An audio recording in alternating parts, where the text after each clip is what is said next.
Welcome to Democracy Now!, democracynow.org, the War and Peace Report. I'm Amy Goodman. A human rights group in Berlin, Germany, has filed a criminal complaint against the architects of the Bush administration's torture program. The European Center for Constitutional and Human Rights has accused former Bush administration officials, including CIA Director George Tenet and Defense Secretary Donald Rumsfeld, of war crimes and called for an immediate investigation by a German prosecutor. The move follows the release of a Senate report on CIA torture, which includes the case of a German citizen, Khalid al-Masri, who was captured by CIA agents in 2004 due to mistaken identity and tortured at a secret prison in Afghanistan. So far, no one involved in the CIA torture program has been charged with a crime except the whistleblower, John Kiriakou, who exposed it. In a statement today, Wolfgang Kalek, General Secretary of the group which filed the complaint, said, quote, "By investigating members of the Bush administration, Germany can help to ensure that those responsible for abduction, abuse, and illegal detention do not go unpunished." The death toll from a Taliban attack on a school in Peshawar, Pakistan, has risen to 145, making it the deadliest single attack in the group's history.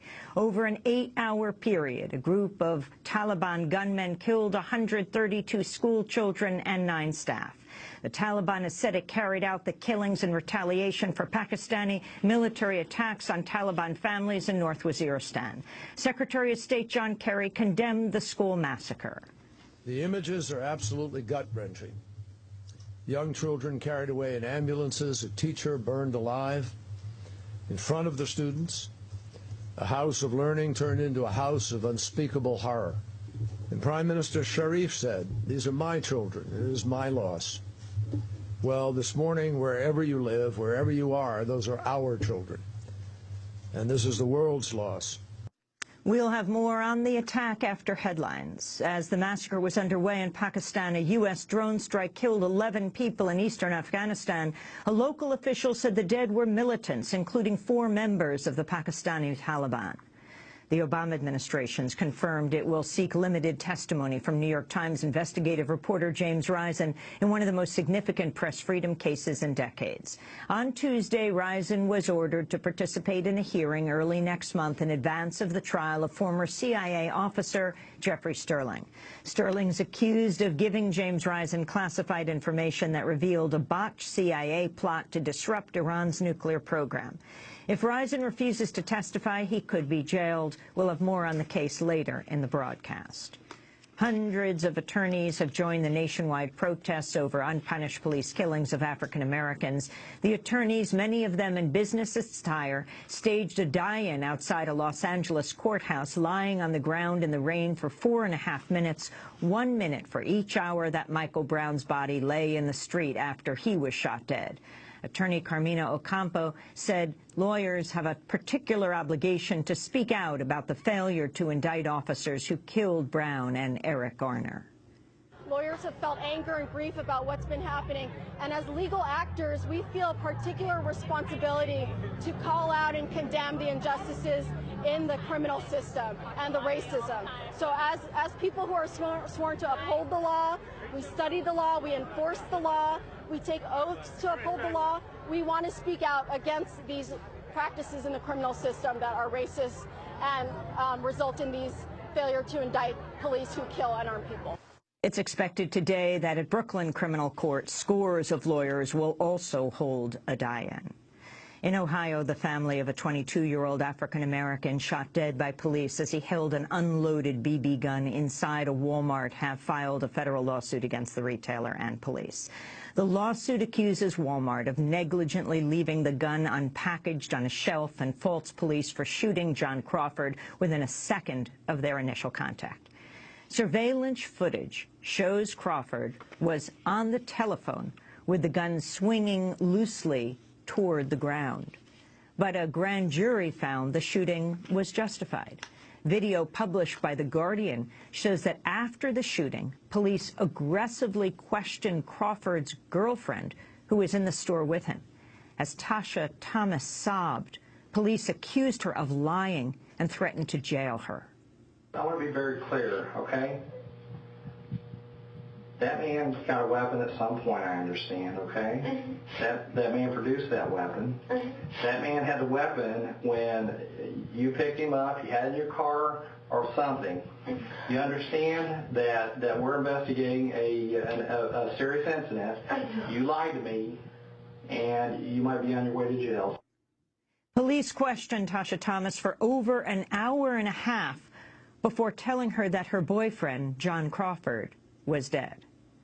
Former Florida Republican Governor Jeb Bush has announced he'll actively explore a run for president in 2016. Jeb Bush is the brother of former President George W. Bush and the son of former President George H.W. Bush. In 2000, as governor of Florida, his administration wrongfully purged at least 12,000 eligible voters from the rolls. His brother ended up winning the state by about 500 votes, a margin which decided the presidency. Jeb Bush has expressed skepticism about human-caused climate change and once said during a failed bid for governor in 1994 that women on welfare, quote, should be able to get their life together and find a husband. In a departure from right-wing Republicans, he supported comprehensive immigration reform. President Obama's vowed to sign a new round of sanctions against Russia over its role in Ukraine. The move comes as Russia's currency, the ruble, has plunged. Jason Furman, chair of the White House Council of Economic Advisors, said U.S. sanctions are having an impact. If I was chairman of President Putin's Council of Economic Advisors, I would be extremely concerned.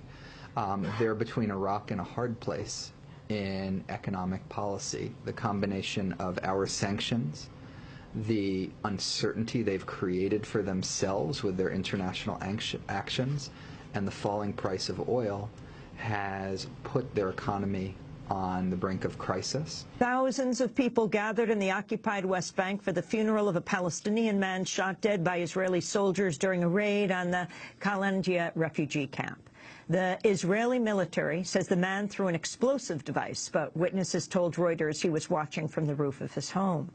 The shooting comes as Palestinians plan to submit a draft resolution to the UN Security Council today calling for Israel to end its 47-year occupation. The United States is expected to veto the measure. In Haiti, mass protests are continuing over delayed local and legislative elections, which were due to take place in 2011. The protests forced Haitian Prime Minister Laurent Lamothe to announce his resignation over the weekend.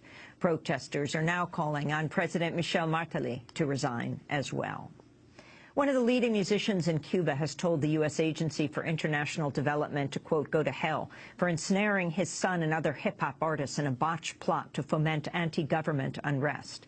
Silvio Rodriguez made the comments on his blog following revelations by the Associated Press that USAID tried to recruit Cuban rappers under the guise of civic causes like HIV prevention.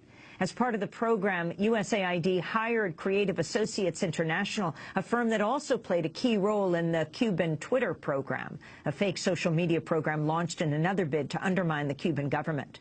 In the hip-hop case, Creative Associates was directed to recruit young rap artists looking to make social change.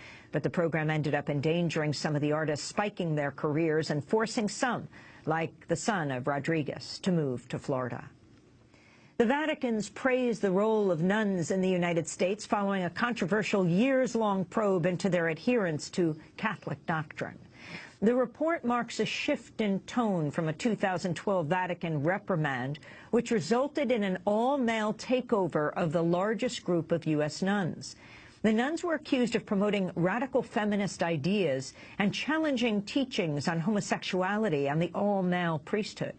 At a news conference on Tuesday, Sister Sharon Holland, president of the Leadership Conference of Women Religious, praised the latest Vatican findings. As the report itself acknowledges, the visitation was met by some religious with apprehension and suspicion.